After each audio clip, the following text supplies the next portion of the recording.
नमस्कार, सत्यार्थ न्यूज में आप सभी का स्वागत है। टीकमगढ़ में एक अनोखी परंपरा का वीडियो सामने है, जहां 12 साल के बच्चे की घोड़ी की जगह बकरे पर बारात निकाली गई। बैंड बाजों पर परिजन ने जमकर डांस किया, आतिशबाजी भी हुई। इसके बाद सामाजिक परंपरा के तहत दूल्हे की उसकी भाभी से शादी कराई गई। दरअसल लोहिया समाज में यह अनोखी परंपरा करीब 400 साल से चली आ रही है। समाज में बड़े बेटे का कर्ण छेदन का संस्कार शादी समारोह की तरह धूमधाम से किया जाता है।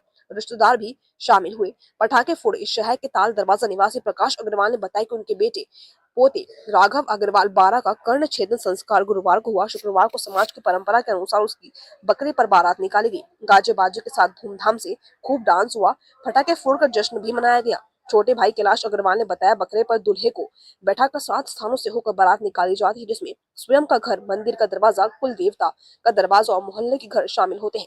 इसके बाद विधि विधान से शादी की रस्म पूरी होती है।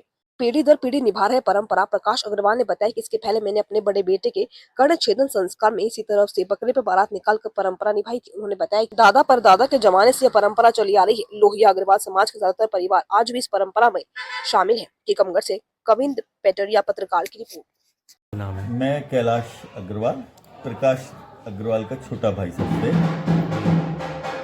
तो ये क्या प्रोग्राम आपके यहाँ हुआ है? ये प्रकाश अग्रवाल का बेटा और बेटे का बेटा, वो मतलब पोता कहलाया हमारा। तो कर्ण छेदन का कार्यक्रम कहलाता है। कल कर्ण छेदन हो गया था। कुल देवता को मनाया, पूजा की, अपने मानदान बहन, बिटिया, बेटियों की बेटी, भांजी, सबको बुलाया, उनका सत्कार किया, कुल देवता को मनाया। आज बकरे पे उसकी दूल्हा निकासी हुई जी, जो घोड़े पे शादी में होती है जी। उसकी बकरे पे घोड़ा निकासी हुई और फिर उसका शादी उसकी भाभी से जी। अब इसमें इसका जो बड़ा भाई है, हमारे मने लड़के की बुआ, मने हमारी बहन, तो उसकी बहू की बहू, तो उसके साथ इसकी भाभी का रिश्ता कहलाया। उसके साथ आज इसकी भावर पड़ेगी जी। जैसे अग्नि साक्षी करके भावर पड़ती है ना जी। तो देवी माता की साक्षी करके उसका शादी समारोह होगा और फिर विदा हो जाएगी। सब जितने गेस्ट आए हैं उनको पूजा करेंगे, उनका सम्मान करके खाना खिलाएंगे। कल खिलाया, आज खिलाएंगे और इतना ही कार्यक्रम है। ये रिहर्सल मान सकते हैं इसको।